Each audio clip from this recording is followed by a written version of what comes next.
Good morning বন্ধুরা, কেমন আছো সবাই? আশা করছি ভালো আছো। তিথি ডিম লাভ চ্যানেলে তোমাদের সবাইকে অনেক অনেক স্বাগত। তো তোমাদের আশীর্বাদ ও ভালোবাসে আমিও খুব ভালো আছি। তো আবারও চলে এলাম তোমাদের সামনে নতুন একটা ব্লগ নিয়ে। আশা করছি আমার এই ব্লগটা তোমাদের ভালো লাগবে। তো বন্ধুরা, আজকের এই ব্লগটা একটু অন্য ধরনের। তো পুরো ব্লগটা দেখার অনুরোধ রইল। আজকে সকাল সকাল উঠে মনে হলো যে পুরো ঘরটাকে আজকে আমি পরিষ্কার করব, কারণ ঘরে না প্রচণ্ড ধুলো পড়ে গেছে। আর এখন গরমের দিন, আর হাওয়াও চলে, তো হাওয়ার সঙ্গে না প্রচণ্ড ধুলো ঘরে ঢোকে। তো দেখছি চারপাশে প্রচণ্ড ধুলো জমে গেছে। তো হঠাৎ মনে হলো যে আজকে ঘরটা পরিষ্কার করে ফেলি। আর যেহেতু আজকে বর খাবার নিয়ে যাবে না, মানে প্রথমে বলেছিল যে কাজে যাবে না, তারপরে বললো যে যাব কিন্তু খাবার নিয়ে যাব না। তো ভাবলাম রান্নার ঝামেলা নেই, তো আজকে ঘরটাই তাহলে পরিষ্কার করি। তো তাই ঘরটা আমি কীভাবে আজকে পরিষ্কার করেছি, তো সেটাই তোমাদের সামনে আমি তুলে ধরেছি। তো আশা করছি ভালো লাগবে।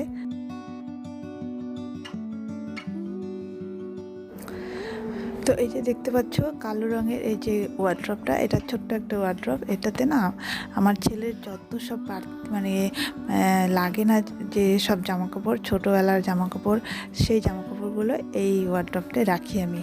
তো এটা খুব বেশি একটা কাজে লাগে না, তাই একদম সাইডে কর্নারে রেখে দিয়েছি। আর এই যে এবার শোকেসের উপর, মানে এই যে কাপড়গুলো পাতা আছে, এইগুলোতে না প্রচণ্ড ধুলো জমে পড়েছে। তো ভাবলাম যে না, কদিন থেকে দেখছি যে এত ধুলো পড়েছে, মানে মানে কি বলবো। তো ভাবছি, কদিন থেকে ভাবছি পরিষ্কার করব করব করব করব। তো আজকে হট করে মনে হলো না, যেহেতু আজকে সকালে রান্নার ঝামেলাটা নেই, আর সকালে কি আজকে রান্নার ঝামেলা নেই, কারণ আজকে না আমার ওই বাড়িতে, মানে আমার মার বাড়িতে আজকে হনুমান জয়ন্তী, তো সেটারই পুজো আছে। তো সেখানেই যাব। তো আজকে সারাদিন বাড়িতে রান্নার কোনো ঝামেলা নেই। তো বাড়িতে এই যে কাজগুলো আমি সেরে নিয়ে তারপরে আজকে আবার জামাকাপড়ও অনেক বেরোবে, যেহেতু ঘরটা ছাড়ছি, তো জামাকাপড় তো বেরোবেই। তো সেগুলো ধোয়া কাচা করে তারপরে আমি স্নান করে ওই বাড়িতে যেতে হবে। তো চলো ফটাফট ঘরটা পরিষ্কার করে নিই।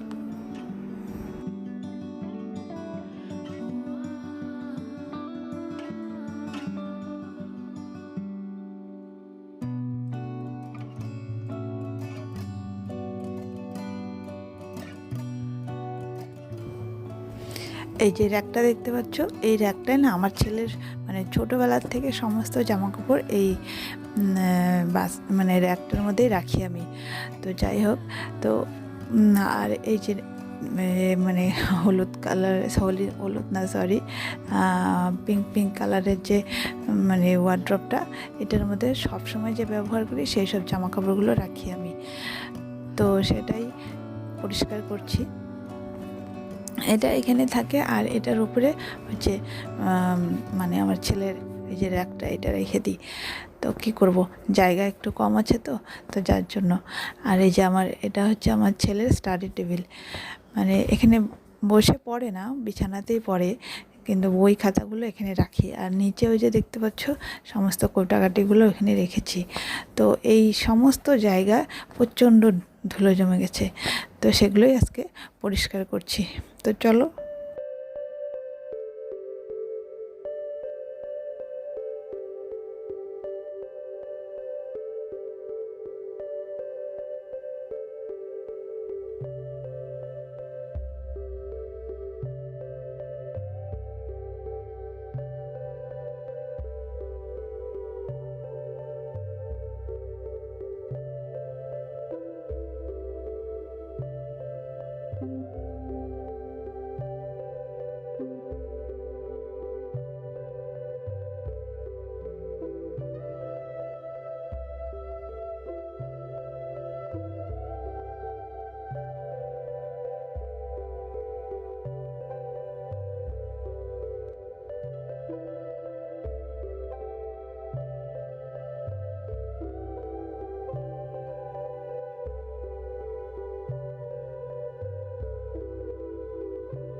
ঘর, ছোট্ট জায়গা।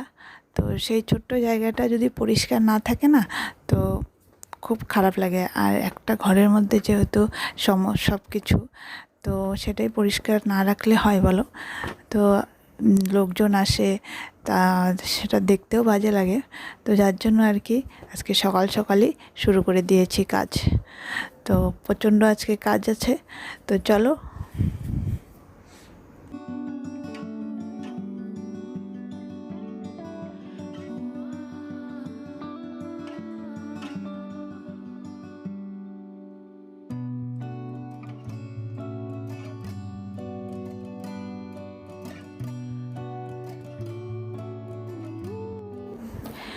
ওই যে দেখতে পাচ্ছ, বিছানাটা কিন্তু এখনও হাতে দিইনি। আর বিছানার চাদর বালিশ কভার সেগুলো আজকে পাল্টাবো। তো যাই হোক, আগে এদিকে ঝেড়ে নিলাম, ঝেড়ে এগুলো পরিষ্কার করে নিয়ে তারপরে এই যে ঘরটা ঝাড়ু দিচ্ছি। ঘরটা ঝাড়ু দিয়ে তারপরে ছেলেকে ডেকে উঠাবো। ছেলে উঠলে তারপরে বিছানাটা আবার ক্লিন শুরু করব। বিছানার চাদর মশারি সব আজকে ধুয়ে দেব। আর বিছানাটাও আজকে ভালো করে ডিপ ক্লিন করব। তো চলো।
তো বন্ধুরা, দেখতে পাচ্ছ আমি এখন বিছানাটা গুছাচ্ছি।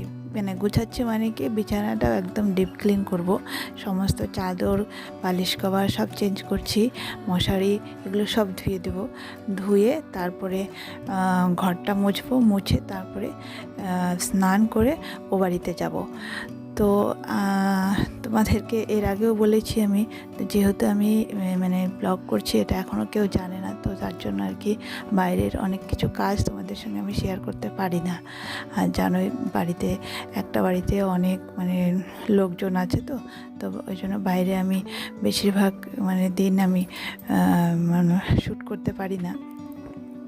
যেদিন সকালে একটু উঠি ঘুম থেকে, তো সেদিন একটু বাইরের কাজগুলো তোমাদের সঙ্গে শেয়ার করি। তো যাই হোক, আজকে তো অনেকটাই দেরি হয়ে গেছে, তো এখন আর বাইরের কিছু শ্যুট করতে পারবো না। তো চলো একবারে ও বাড়িতে গিয়ে তোমাদের সঙ্গে দেখা হচ্ছে।